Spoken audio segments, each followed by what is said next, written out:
Are Rich Rod and the WVU football team a long way away from competing in the Big 12? Well, according to one recent article, that's the case.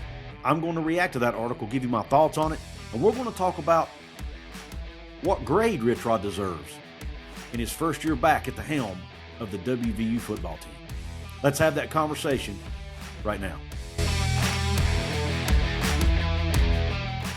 What is up, and welcome into this episode of Couz Corner, your home for top shelf college sports content surrounding the West Virginia Mountaineers in the Big 12. Apologies in advance. I'm having internet issues because of this terrible weather here in West Virginia. So if there are internet issues or glitches throughout this show, I apologize in advance. We're working with what we got here, and I want to keep the content flowing. But in a recent article on Athlon Sports, the writer gave a little bit of a review, a tough review. Some people call it scathing. I don't really think it's scathing. I think it's honest. Review of Rich Rod and his first year back at the helm of West Virginia football and their chances of rebuilding in year two and getting things turned around. The title of this article at Athlon Sports is Rich Rodriguez's return to West Virginia starts with a tough review. And what this article really is, it's kind of a bolt-on to another article that was done at CBS Sports. Now, the writer of the Athlon Sports article was Jaron Spoor, and I'm going to link to it in the show notes below. And he also touched on a CBS Sports grade, an article written by Mr. John Talty, which we'll also talk about. But in this article, it starts off talking about Rich Rod's first run at West Virginia, how he had a 60-26 record, 3 straight double-digit win seasons, which had never been done at West Virginia before. Touched on his stint at Michigan, touched on his stint at Jacksonville State, Arizona, so on and so forth. But then it goes on to talk about Rich Rod and his chances of turning things around. Now, it starts off by talking about John Talty's article over at CBS Sports and how John Talty, and I'll leave a link to it as well, John Talty graded Rich Rod's first year back with a C-. Now, some people might think that's too harsh, but I'll be honest with you. A C- grade for a 4-8 football team is pretty darn fair. Now, you let me know in the comments section, do you think the C- grade is fair? Where would you grade Rich Rod in his first year back? But John Talty at CBS Sports graded with a C-, and here is his explanation.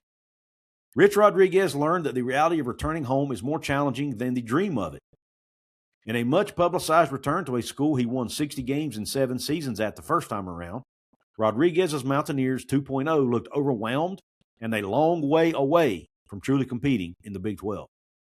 An anemic WVU offense ranked number 110 in scoring offense and number 96 in total offense. If there's any solace for WVU fans, Rodriguez only won 3 games in his first season in Morgantown back in 2001 and rebounded the following year with 9 wins.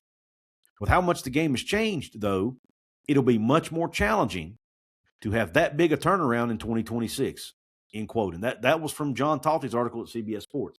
Now, I'm going to push back a little bit, even though I think the grade of C- is fair. I mean, let's think about it. Record of 4-8, only 2 Big 12 wins. On a C- grade, if you look just at the record, is pretty darn kind, in my opinion. And the offense, we all saw the offense, especially early in the season, was atrocious. They could not run the football. Rich Rod talked multiple times how they couldn't get this much. They couldn't move the ball that far in short yardage situations. The O-line struggled handily all year.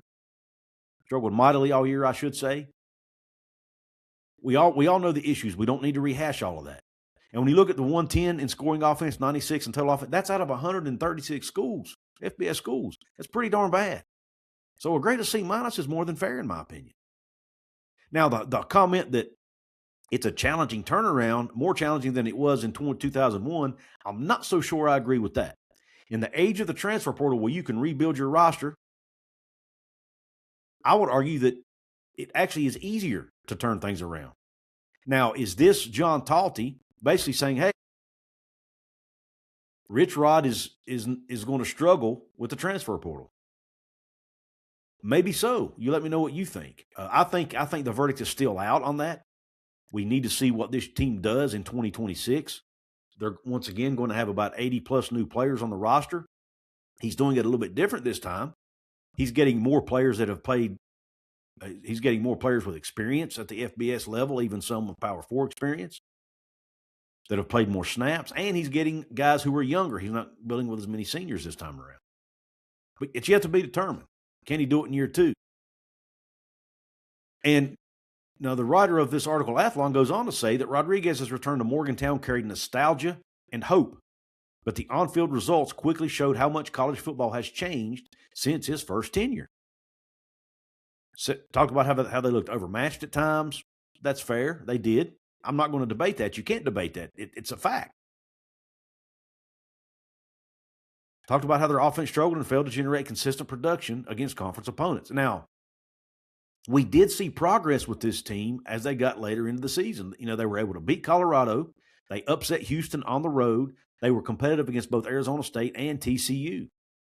2 good football teams. So, if you look at the entire context of the season, I think, it would have been nice to see the author say, hey, we did see better performances by them near the end of the year. He didn't talk about that. He just talked about the overall, 30,000-foot view, which, again, is fair. But he goes on to say that the modern landscape of the transfer portal, NIL, and deeper league competition makes that type of turnaround, like the one he had in 2001, more difficult. And again, I would argue, I could say it's easier. Now, is this the author saying that he thinks Rich Rod is not cut out for this modern era? I think that's kind of what he's saying here. He doesn't think Rich Rod is the type of coach who can turn things around in 1 year in the NIL and transfer portal era. Again, that's yet to be determined. That's this writer's opinion. I think he at Jacksonville State, he proved that he can rebuild a roster. He had replaced 50, 60 players a year at Jacksonville State. I understand it's a different level, but Rich Rod knows how to rebuild a roster, and he knows how to do it quickly. He now has the offensive line coach he needs in place to help with the O-line. He got much more experience depth at the O-line. I think he finally got a couple of quarterbacks who can run his offense better. And we all know, let's go back to his turnaround in 2001. First season, he inherited Don Neyland's roster because back then they didn't have the transfer portal. You transferred in, you had to sit out a year, so guys were less willing to transfer. He inherited Don Neyland's roster. So a lot of talented players on that roster. I'm not debating that. But they ran a completely different offense, totally different style of football.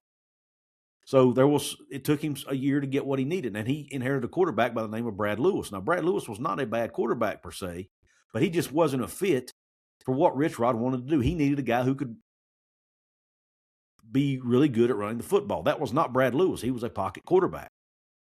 1 year later, insert Rasheed Marshall. Bada bing, bada boom, you have a successful Rich Rodriguez offense. I think we're going to see something similar this year. We had quarterbacks last year. First off, they had the injury bug hit the entire freaking offense. Secondly, I think you had multiple quarterbacks who struggled to run what Rich Rod wanted to do. By the end of the year, you found a guy in Scotty Fox who could run it pretty darn well. He's back, so he's going to have 1 year in the system. Just like Rasheed Marshall, even though Rasheed was there in his first year, he was only a freshman, right? But he had a year in the system to learn it. Then they bring in Michael Hawkins, a very talented quarterback who has really, really great running ability, even better running ability than Scotty Fox, I would argue. Can he pass it as well as Scotty Fox? That's obviously TBD. But I think you have 2 good quarterbacks who are made and are good fits to run Rich Rod's offense. I think they've rebuilt the O-line. They're trying to rebuild the running back room. If Rich Rod gets the quarterback right and the running game right, that's half the battle right there on the offensive side of the ball. And I think they've done that this year. Again, to be determined. And the writer didn't touch on any of that stuff because, obviously, again, that wasn't the purpose of the article. He also left some context out. He didn't talk about how Rich Rod didn't get hired until after National Signing Day. He didn't talk about how Rich Rod, the first transfer portal window had already been open a week when Rich Rod came in. So he was already a week behind the 8 ball getting transfers, and he didn't have a staff yet. So he was not able to really hit the portal at 1,000 miles an hour with a full staff. So he was limited on what he could do. I mean, one man can only do so much. Didn't have a GM in place to talk to agents. He was having to do that on his own. So he did not have all the pieces in place until several weeks later when the first transfer portal window had already closed. So then he had to bring in a bunch more guys, or rebuild part of the roster, a huge portion of the roster again after spring camp. So a lot of the players a lot of the players who played in games weren't even on the team during spring camp. He didn't talk about that in the article either. This year, that's all different. So I think when you take all of that into account, it changes the narrative a little bit. However, this is one man's opinion, and it's a national writer who probably doesn't know the fine details around this Mountaineer program. Now, let's touch on the last paragraph of this article, and then we'll close this puppy out. It says, still, history provides a small sliver of optimism. Is that a subtle shot there? Only a small sliver of optimism? Rodriguez has navigated rebuilds before, and year 2 will be pivotal in determining whether this reunion can evolve into something sustainable or if the glory days of his first stint remain firmly in the past. So he thinks that the optimism out there is very small. He doesn't seem to have a lot of hope that Rich Rod can get this thing back on track and repeat what he did in the early 2000s. And I'm not sure us West Virginia fans are asking for that necessarily. We just want to compete for Big 12 championships once in a while. We want to get back to winning 8-9 games a year, double-digit win seasons once in a while. And look, West Virginia's been in the Big 12 since 2012 and have yet to play in a Big 12 championship game. We think Rich Rod's a guy who can get us there, not necessarily in year 2, but in year 3 and 4 and down the road, we think West Virginia's going to be there. But if they can just go out and win 6 or really 7 games in year 2 with the schedule that's being laid out right now, I think if they can go out and win 7 games, then that's going to show us that, hey, Rich Rod's doing this thing the right way. He's making progress. And I think it can give us fans a little bit more hope and show this writer and others that West Virginia is living off more than just the past. And there's more than just a small sliver of optimism. There's actually a large sliver of optimism and a lot of hope going forward. But he's not wrong in that year 2 will tell us a lot. He's not wrong in that statement. We're going to know a lot after this 2026 season. I want to hear your thoughts in the comment section about this article, what you think about what this writer had to say. And again, what grade do you give Rich Rod in year 1 in his second stint back with the Mountaineers? Do you think a C- is fair? Would you give him a D? Would you give him an A? What would you give him? I think C- is probably about where it needs to be honest. I would say D if you look just strictly on record. But when you look at how they improved by the end of the year, he was able to finally get a quarterback there that was able to run the offense. The defense forced more turnovers than we had seen in previous years. I think when you look at everything, I think a C- is probably about fair. But anyway, I want to know what you think in the comments section. Please be sure to support the show by hitting that thumbs up button that's right below the video. It's called a like. It really helps the algorithm, helps pump my show out, and it's free to do and only takes a second. There's a subscription button below. If you're new to Couz's Corner, if you don't know who we are or you're new around here, we center everything around the West Virginia Mountaineer sports, primarily football and men's basketball. But once in a while, we also talk about the Big 12 and what's going on around the league. Please subscribe and hit your notification bell to be notified of future uploads and future live streams. I want to thank you all for watching. If you're listening on your favorite audio platforms, please give us a follow and give us a 5-star review if we deserve it. I appreciate you tuning into this episode. Hope the rest of your day is top shelf. God bless you. And cue Country Roads. West Virginia, born and raised, golden blue blood running in his veins. Cue country roads and sweet Caroline, pepperoni rolls and the taste of moonshine. Couz brings a scoop to Mountaineer fans, spreading pit hate all throughout the land. The joy, the thrills, and all the frustration, bringing top shelf sports talk to Mountaineer Nation.